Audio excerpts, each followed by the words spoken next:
They say that objects treated with care end up housing souls. So what do you suppose becomes of the things we throw away? What sort of souls find refuge in the trash? That's the thought that sets this story in motion. It begins with a child, saddened by the sight of her torn stuffed animal. Her mother, thinking it would look shabby even if she stitched it back together, decides to toss it out and buy a new one instead. She heads to the garbage depot near their home, drops a bag of refuse straight down to the underground, and walks away. All the while, a hooded figure watches from the shadows. In this world, much like our own, people are quick to turn objects into garbage, treating them as worthless, filthy things. The same logic, unfortunately, often applies to people, too. After watching the scene unfold, the hooded figure heads down to the underground, where all the city's trash is processed. A guard spots the intruder and immediately points his weapon. The hooded stranger is known here as the dump thief, the villain who steals garbage and threatens the city's pristine image. The guard triggers the alarm, and 2 more armed soldiers rush in for backup. The thief hurls trash bags at them, buying just enough time to make a break for it. Even so, more guards catch up and open fire. With almost superhuman agility, this mysterious youth dodges every bullet, weaving, leaping, and rolling through the chaos to escape. When even more guards join the fray, the thief takes a grazing shot but still manages to slip away through the sewers. Back on the surface, the thief grumbles about always being called a thief. He doesn't see himself that way at all. The next day, in the town square, 2 women gossip about the news spreading around the dump thief struck again last night. One insists the criminal must be a tribal, but the other nudges her to hush up when she notices a tribal man listening in. When he leaves, the women make it clear they'd rather that kind of person never set foot in their part of town again. The man walks through the city's beautiful district until he reaches the slums, the place he calls home. The border between the 2 worlds is marked by a towering wall, impossible to ignore. In the slum, the houses are ugly and dirty, and the poor shuffle through the foul-smelling streets. Even here, people are abuzz about the dump thief, certain his antics will bring the apostles down on their neighborhood any day now. Meanwhile, Rudo, busy fixing up things he scavenged from the trash, gets a scolding from his friend Chiwa. Once again, he's been poking his nose where it doesn't belong, and no one can say what the authorities might do if they catch him. Everyone in these parts knows just how seriously the city takes its garbage laws. Chiwa wishes she could understand why her friend keeps risking it. Rudo explains, the rich toss away perfectly good things without a second thought, and he can't help but feel sorry for them. Besides, he needs the money to survive. Chiwa teases that he really must love trash. Rudo is about to protest, but a group of scowling kids shows up before he can get a word out. Their leader immediately mocks Rudo's stink and filthy gloves, warning Chiwa that she'll catch the smell if she hangs around with him. Another boy kicks the lamp Rudo was fixing, sneering that no one would buy anything a grubby guy like him touches. Chiwa sticks up for her friend, pointing out that none of them are so different. The bullies won't have it, insisting Chiwa should stay away from a kid like Rudo, especially since he's the son of a deranged murderer. The way they see it, this slum was built to hold criminals, and they've all tried to behave to erase the stigma. But that effort went up in smoke when Rudo's father killed a bunch of people. Hearing this, Rudo fixes a furious stare on the ringleader, radiating pure hatred. Terrified, the kid tries to prove to everyone that this is exactly the look of a criminal. Sweating bullets and muttering, like father, like son, the bullies slink away, but not before warning that Rudo will end up a killer just like his old man. With the trio gone, Chiwa tries to comfort her friend. She tells Rudo she believes in him, he's not a bad person, and he'd never hurt anyone. Then she spots the stuffed animal he salvaged from the dump and immediately falls in love with it. Seeing how much she likes it, Rudo tries to tell her it's a gift, but his voice is too soft, and before he can get the words out, Chiwa's mother calls her away. As always, the woman warns her daughter to stay away from Rudo, but Chiwa stands up for him, kicking himself for his lack of courage. The misunderstood Rudo trudges home, head down. There, he runs into Recto, the tribal man humiliated by the women in the city square. Recto teases Rudo about not managing to give Chiwa the stuffed animal, which makes Rudo freak out when he realizes Recto saw everything. Dropping the joke, Recto urges Rudo to be more direct about what he wants. Then, switching gears, he asks Rudo to explain exactly what happened during last night's trash run. Recto thinks Rudo is taking too many risks for money, he's still too young, and could get himself into serious trouble. Rudo argues that he'd never been caught before, but Recto reminds him that doesn't change the fact he nearly got killed, even though they're not related by blood. Recto sees them as family. He took Rudo in when he was just a baby, abandoned by everyone else. Rudo recognizes the bond and understands why his adoptive father worries. He owes him a debt of gratitude he'll never forget. So, Recto says that if the kid is as honest with Chiwa as he is with everyone else, she's bound to fall for him. Nervous, Rudo almost drops the lantern when he hears that. And in the process, his surrogate father spots the graze from a bullet wound on his arm. Recto's face grows serious as he insists on tending to the wound, and while he's at it, he decides to change the bandages on the boy's hand too. As he asks Rudo to take off his gloves, Recto pleads with him not to go back to the dump. No one can predict what might happen if he does. Rudo shrugs it off, insisting the injury was nothing especially compared to the scars his real father left on his hands. Recto, suddenly somber, reminds him that in this city, the law has always been clear.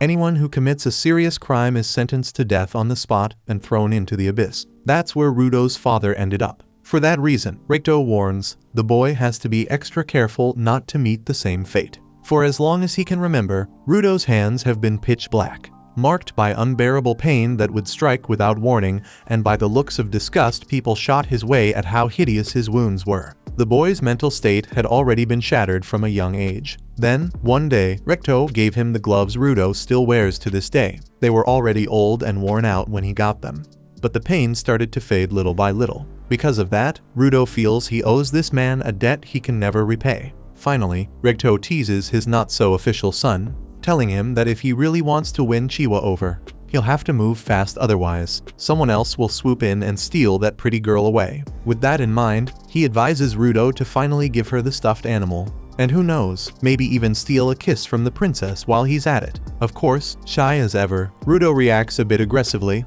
his angry shouts echoing outside where, unbeknownst to them, a shadowy figure lurks in the filthy alleyways, right near their door. Recto tries everything to get the kid to crack a smile. Rudo had the grumpiest face around. If he couldn't laugh for real, Recto said, then fake it. Pretend to be someone else. Act. Do whatever it takes. The important thing was to seem friendlier, so the pretty girl would start feeling closer to him. But that was easier said than done. Rudo had no trust in those wild, blood-red eyes of his, which seemed to stir every emotion in people except sympathy. As he walks through the slum, Rudo reflects on what people say. The abyss is a massive landfill, the final destination for all trash and for everyone who commits a crime.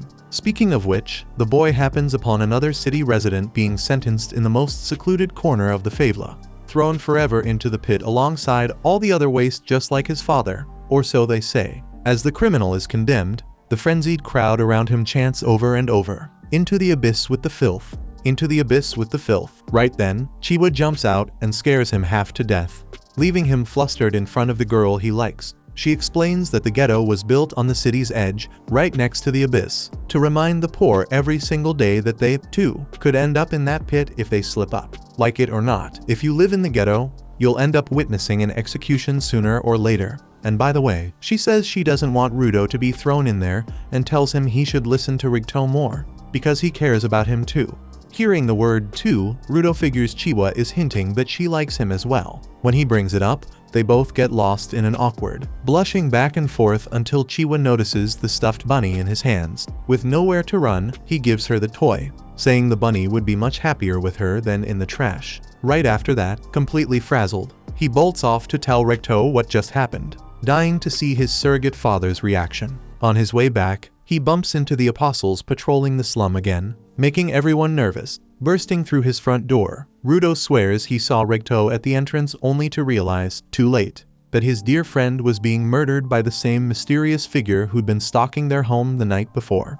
In a panic, Rudo attacks the killer, but he's easily overpowered and left injured, forced to watch helplessly as the murderer escapes. Barely alive, Recto calls out to his adopted son, urging him to run for his life. But paralyzed by fear and anger, Rudo wants nothing more than to stay and save his friend. Summoning his last bit of strength, Recto makes it clear, the boy's real mission is to change this rotten world. Suddenly, a stun gun goes off. Apostles burst into the house, pinning the murder on Rudo and arresting him for homicide. Rudo desperately tries to explain, but no one will listen. And Rikto is already as good as dead, unable to defend the poor boy. The apostles beat him viciously as he tries to shield himself. And finally, one of the officers punches Rudo hard enough to knock him out cold. Outside, neighbors whisper to each other that Rudo finally killed someone, confirming their suspicions that he'd follow in his father's murderous footsteps. Among them, Chiwa can hardly believe her best friend was capable of something like that. Without delay, Rudo is dragged off to be sentenced at the city's edge. Accused of committing a heinous crime in this so-called Holy Land and now recognized as the infamous trash thief, which only makes his situation even worse than it already was. Given the circumstances, the young man was sentenced to death without much delay. The crowd around him shouted with relish, "Into the abyss with the filth! Into the abyss with the filth!" Dressed in religious robes, the one responsible for passing the sentence declared that all filth must be swallowed by the abyss, and as Rudo was shoved toward the pit, he wondered why this was happening to him. He hadn't done anything to deserve it. Even though he was too afraid to speak, he begged in silence to be heard, to be saved, but all he got in return were hateful stares from people he'd never even met. People who had no idea what had really happened. Yet, among them, there was one familiar face, Chiwa, who lowered her head in a mix of shame and outrage. In one last act of defiance, Rudo yelled for Chiwa to find the real culprit behind Rikto's murder, but keeping her icy composure, she simply regretted ever believing in the trash thief. Now, she knew like father, like son. With those words, she tossed away the stuffed animal Rudo had given her and walked off. Seething with resentment, the condemned boy muttered that the real filth were these people judging him, a bunch of nobodies with no minds of their own. A mob that refused to see or listen, even when they had eyes and ears. Finally, Rudo spotted Rikto's killer in the crowd, but before he could do anything, he was thrown into the abyss. As he fell, he vowed to drag every last one of them to hell, swearing to kill all of humanity, the hatred consuming him as the darkness swallowed his mind whole. Some time later, the trash thief slowly opened his eyes, coming to atop a pile of garbage bags. Overwhelmed by the unbearable stench, he looked around and saw a vast world made entirely of refuse, nothing but trash stretching all the way to the horizon and beyond. Suddenly, a colossal creature made of filth loomed before him, and Rudo's eyes filled with terror as he realized the true meaning of hell. Check out these videos appearing on your screen and subscribe so you don't miss the next part.